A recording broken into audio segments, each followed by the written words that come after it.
যারা আমাদের রেমিটেন্স যোদ্ধা রয়েছে বিশ্বের বিভিন্ন প্রান্তে, যারা প্রবাসী রয়েছে, আমাদের এই ছাত্র জনতার অংশগ্রহণে সফল গণঅভ্যুত্থানটির ক্ষেত্রে রেমিটেন্স যোদ্ধাদের বিশেষ অবদান রয়েছে।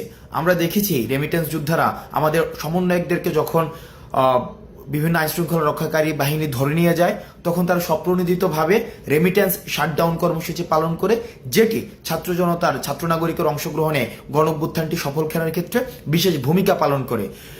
এই কয়েকদিনে আমরা দেখেছি যে বিভিন্ন প্রবাসী বা রেমিটেন্স যোদ্ধা আমাদের সাথে বিভিন্নভাবে যোগাযোগ করতে চেষ্টা করেছে এবং তারা তাদের বিভিন্ন দাবি আমাদের কাছে পৌঁছাতে চেষ্টা করেছে। আমরা প্রত্যেকটি দাবিকে বিশেষভাবে গুরুত্ব দিচ্ছি এবং বিশেষ করে কিছু দাবি আমাদের নজরে এসেছে। আমি এর মধ্যে কিছু দাবি নিয়ে কথা বলবো।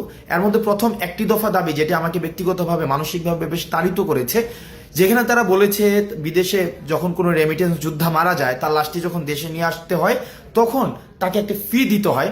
আমরা এই জায়গায় তারা এই ফিটি চাচ্ছেন না বা এই ফিটি তারা দেওয়ার মতো, বা আমরাও এটা মনে করি যে রেমিটেন্স যোদ্ধা যারা দেশের জন্য বাইরে থেকে কাজ করেছে, তাদের যে অপঘাতে মৃত্যু বা স্বাভাবিক মৃত্যু যখন হয়, তারা যখন দেশে আসতে চায় বা দেশে তাদের লাশটা নিয়ে আসতে হয়, সেক্ষেত্রে আমরাও বিশ্বাস করি কোনো ধরনের ফি থাকা উচিত নয়। সুতরাং এই বিষয়টি নিশ্চয়ই অ্যাড্রেস করা হবে।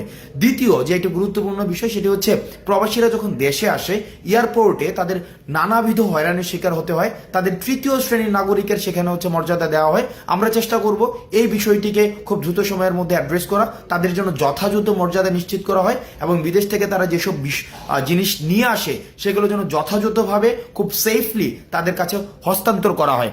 আরেকটি বিষয় রয়েছে, সেখানে তারা বলেছেন যে যতদিন পর্যন্ত তারা বিদেশে থাকেন ততদিন পর্যন্ত তাদের যেই সন্তান রয়েছে দেশে, তাদেরকে বিশেষভাবে তাদের যেন তত্ত্বাবধান করা হয়, সেই বিষয়টিকে আমরা অ্যাড্রেস করার চেষ্টা করব।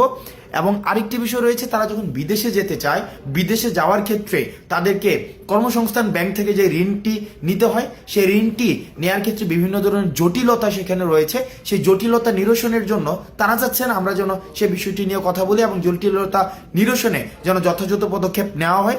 সেই বিষয়টি নিয়েও আমরা বৈষম্য বিরোধী ছাত্র আন্দোলন এই অন্তর্বর্তীকালীন যে সরকারটি গঠিত হয়েছে, সেখানে আমরা বিশেষভাবে সেই বিষয়গুলো আমরা অ্যাড্রেস করব। এখন বর্তমানে যারা রেমিটেন্স যোদ্ধা বিশ্বের বিভিন্ন প্রান্তে রয়েছেন, আমরা আহ্বান জানাবো আপনাদের কাছে, বাংলাদেশ যে অন্তর্বর্তীকালীন সরকার গঠিত হয়েছে, সেই সরকারের হাতকে শক্তিশালী করার জন্য এবং আমরা যেই বৈষম্যহীন বাংলাদেশের স্বপ্ন আমরা দেখেছি, সেই স্বপ্নকে প্রভাবিত করার জন্য, সেই স্বপ্নকে গতিশীল করার জন্য এবং সেই স্বপ্নকে বাস্তবায়ন করার জন্য আমরা বিশ্বাস করি রেমিটেন্স যোদ্ধাদের সহায়তা ছাড়া সেটি কখনোই সম্ভব না। আপনারা রেমিটেন্স যোদ্ধারা যারা বাংলাদেশকে ধারণ করেন, বাংলাদেশকে বিশ্বাস করেন, যারা বাংলাদেশের এই যে অগ্রযাত্রাকে এগিয়ে নেওয়ার ক্ষেত্রে বিশেষ ভূমিকা পালন করছেন, আপনারা আবার আগের মতো যেভাবে রেমিটেন্স সরবরাহ নিশ্চিত করার মধ্য দিয়ে বাংলাদেশকে স্বনির্ভর করেছেন, সেভাবেই আবার রেমিটেন্স সরবরাহ আপনারা নিশ্চিত করবেন। আমরা এই অন্তর্বর্তীকালীন সরকারে আমাদের ছাত্র প্রতিনিধি যারা রয়েছেন, তাদের অংশগ্রহণের মধ্য দিয়ে আপনাদের না বলা কথাগুলোকে আমরা তাদের কাছে পৌঁছে দিব এবং আমরা প্রতিশ্রুতি দিচ্ছি আপনাদের এতদিন পর্যন্ত যেসব দাবিগুলো বাস্তবায়ন হয়নি, সেই সব দাবিগুলো বাস্তবায়নের ক্ষেত্রে আমরা স্পোক্সম্যান হিসাবে কাজ করব। আপনারা বিশ্বের যে প্রান্তে থেকে বাংলাদেশকে প্রতিনিধিত্ব করছেন, আপনাদের সবাইকে সালাম জানাচ্ছি। সালাম আলাইকুম।